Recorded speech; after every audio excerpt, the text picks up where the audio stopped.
Pemirsa, terkait dengan beras oplosan, lantas seperti apa yang akan dilakukan pihak kepolisian ke depannya terkait dengan kasus beras oplosan yang meresahkan warga saat ini? Dan sudah ada rekan kami, Syahreza Zanski, yang melaporkan langsung dari Barreskrim Polri. Baik, selamat siang Syahreza, silakan dengan laporan Anda.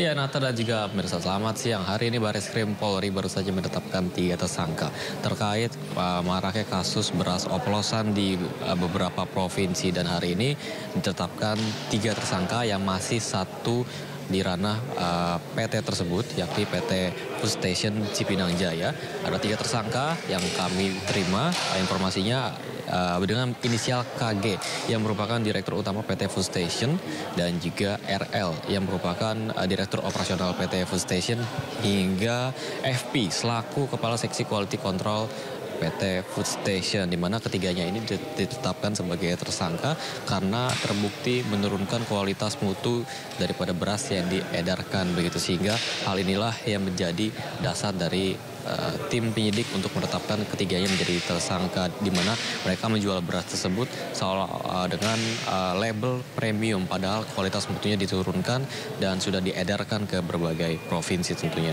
Dan Nata, tadi diungkapkan oleh pihak Barreskrim bahwasanya ketiga tersangka ini belum ditahan, Nata.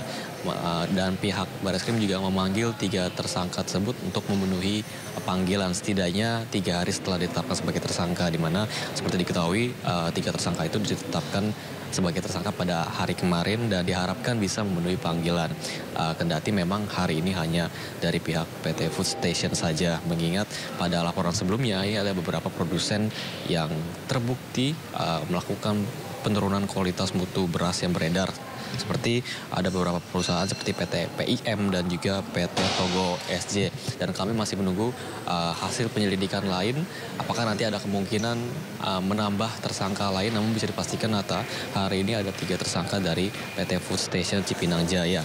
Di antaranya ada inisial KG, RL, dan juga inisial FP. Tentunya kami masih menunggu, Nata, apakah nanti ada temuan baru. Namun bisa dipastikan hari ini hanya 3 tersangka saja yang ditetapkan dalam kasus beras oplosan yang beredar di banyak provinsi. Kembali ke Anda, Nata. Baik, Syahreza Zanski melaporkan langsung dari Barreskrim Polri. Selamat bertugas kembali dan salam sehat.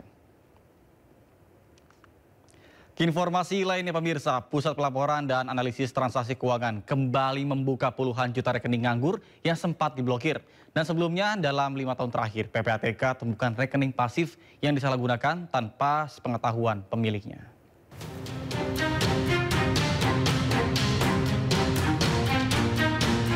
Pusat Pelaporan dan Analisis Transaksi Keuangan atau PPATK telah membuka puluhan juta rekening dorman atau nganggur yang sebelumnya diblokir.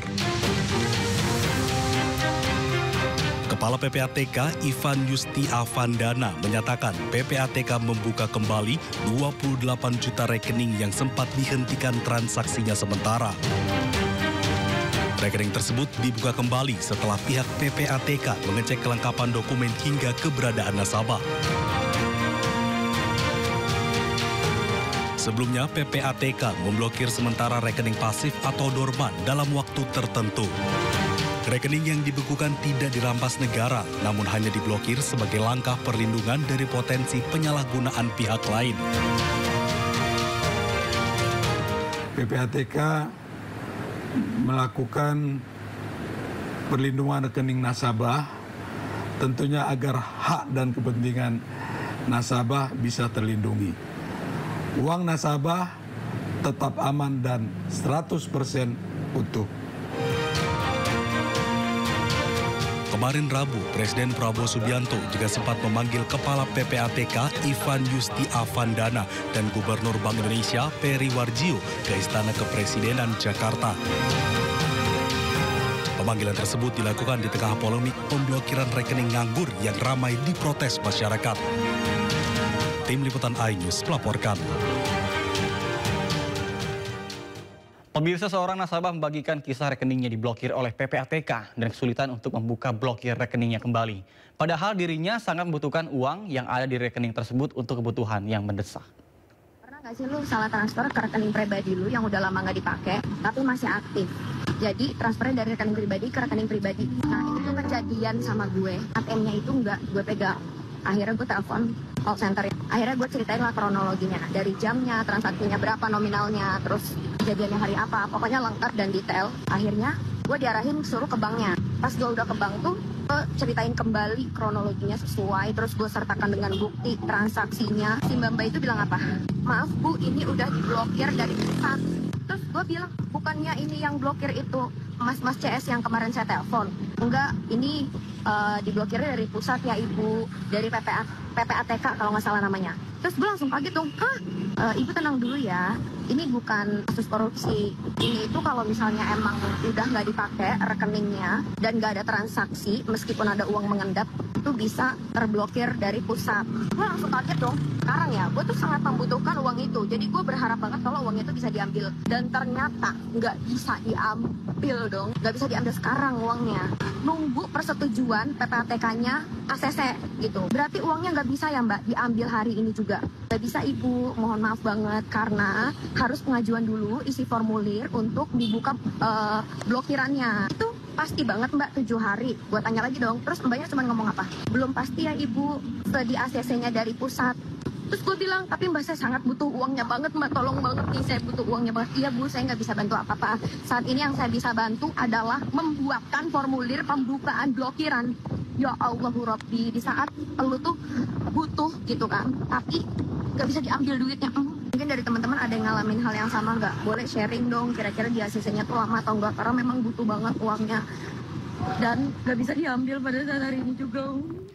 Presiden Prabowo Subianto memanggil Kepala Pusat Pelaporan dan Analisis Transaksi Keuangan atau PPATK Ivan Yustiavandana di Kompleks Istana Kepresidenan Jakarta pada Rabu petang. Dicegat awak media, apakah pemanggilan dirinya terkait dengan kegaduhan pemblokiran rekening atau rekening nganggur, Ivan Yustiavandana justru menolak untuk menjawab. Pak, ini sama Freeport dipanggil Presiden apa?